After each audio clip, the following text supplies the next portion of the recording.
Nasir here. How is everything? Quite fine, but okay.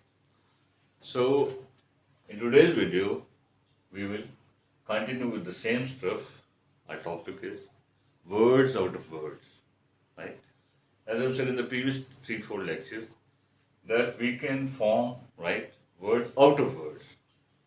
It's not a must that we do memorize each and everything, do cram it to the full, right? We can try to develop sort of sense of words, okay? So you might have seen the previous videos. So we can start with anything. Suppose let's take this word, any word, like suppose log. Or if someone says log has this meaning, it is incorrect. It depends on the very sense of the word log. Okay? Suppose you say let me log it. Right? It is sort of tree-like thing, and if someone says let me log it. Over here log means to cut something. Okay? It's a sort of verb, right? It's showing action. Okay. If someone says, okay, yeah, where is the log? Where is the, suppose, where is the log? The same log, where is the log? Over here, log means what? It has become a sort of noun. It means that thing itself. So log over here means that piece of right wood. Where is the log? Sense is slightly different. Okay. If I just say log, right? Why has the water log? If someone is asking why has the word water log? So over here log means to gather, to amass, right? To collect. So why has the word log? It means why has, right? He's referring to some specific water log. Why it has actually collected over there. So sense is different. So we cannot say this word has this meaning. In routine life, rather, the most common sense of the word log, as most of the mathematicians use the word, what's the log of this? So we are not clear about that log very much, but what is its log? It means, for them log means this thing.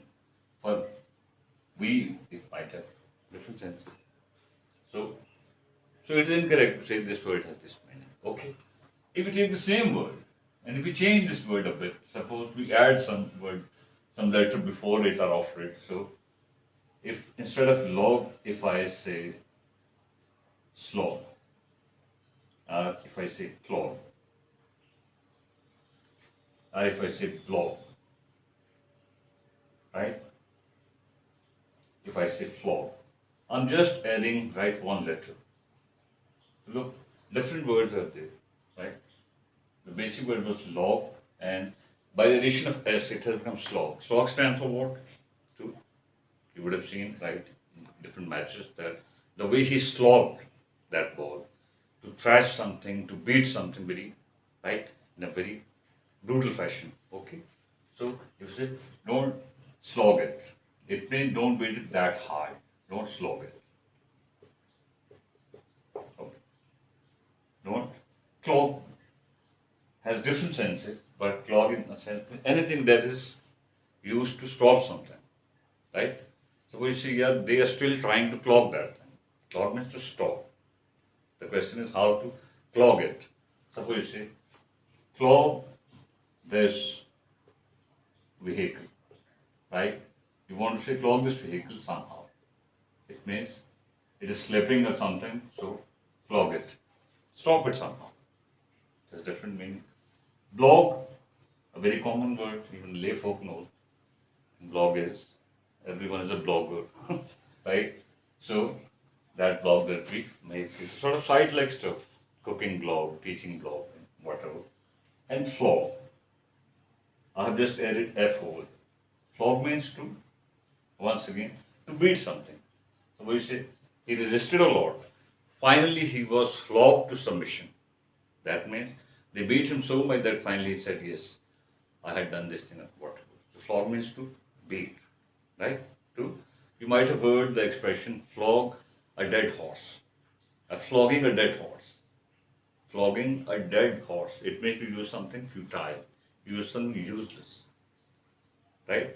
You use something that is of no use. Got it? So it is, we cannot say that this word has this meaning, and by little bit addition we can, right, modification we can change the meanings of words. Okay. Suppose you take any other word, a simple one, and let's start playing with that thing. Right? A very common word, suppose lay. Right? This word as a verb is considered a bit confusing in the sense that if you make its form, so sometimes it's intransitive, sometimes it's transitive. So that's a bit tricky. But over here we are not concerned with that thing. We are just using the word in the routine sense. Lay means to put something somewhere. Right? So we here, okay, lay it anywhere. Lay it anywhere stand for put it anywhere. Suppose there is sort of luggage or whatever, so lay it anywhere. Okay, put it anywhere. Clear? The same way, in negative sense, sometimes we use it in the sense to be busy in something, fishy, nookie like stuff. Are you getting? No. Play means no. And nookie means to have, right, with someone.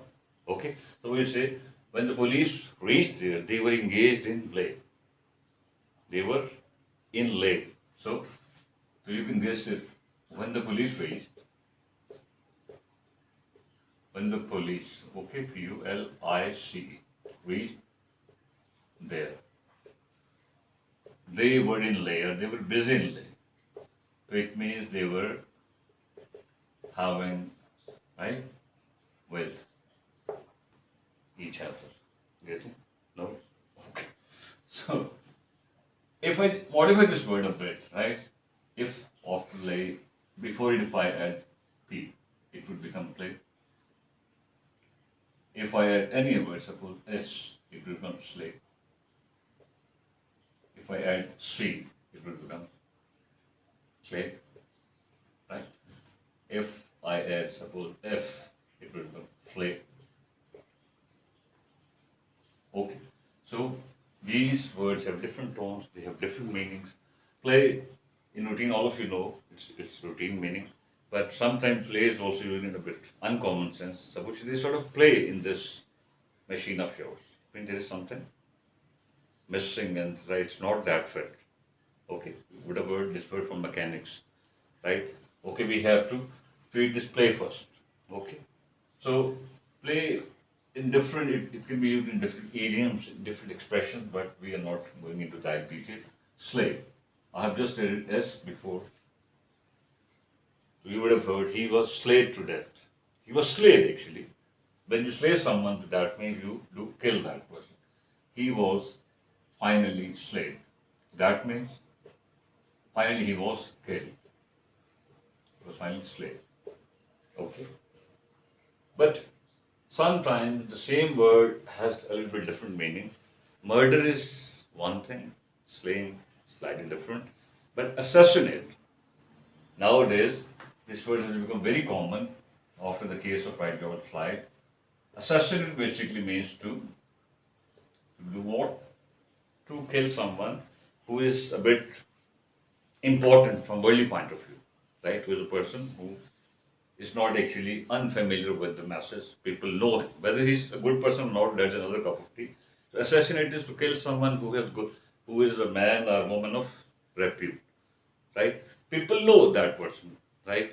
He might be a politician, he might be Nelson Mandela, he might be whatever. But assassinate means to kill someone who is okay.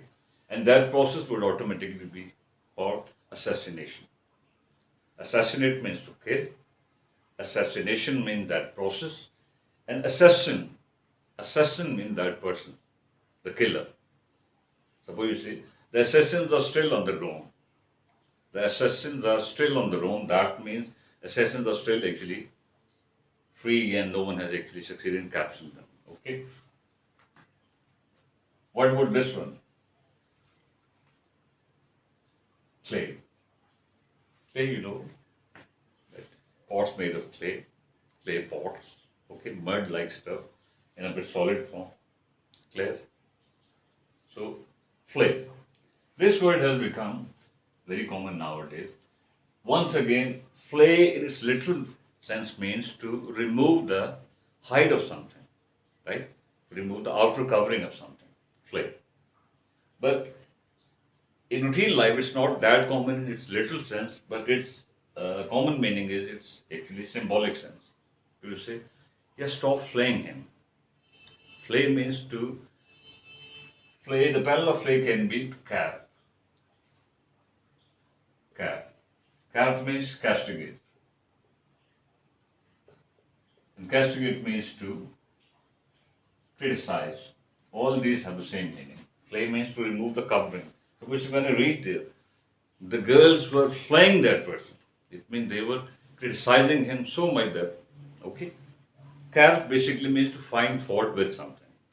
To find fault with something. So when you carp something, right, it means you criticize a lot. Everyone was carping that person. Okay. Castigate is a bit harsh word. It means to criticize a lot. Suppose the way leaders are castigated, the way some presidents are castigated, right? It means the way they are criticized a lot. Okay? So flay means to criticize, carp means to find fault with, and castigate has the same meaning, but its meaning is a bit intense.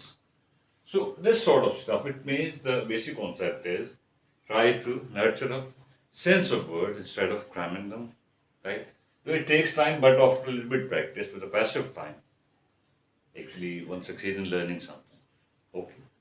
So I think for today it's enough. Thank you very much. We shall see you.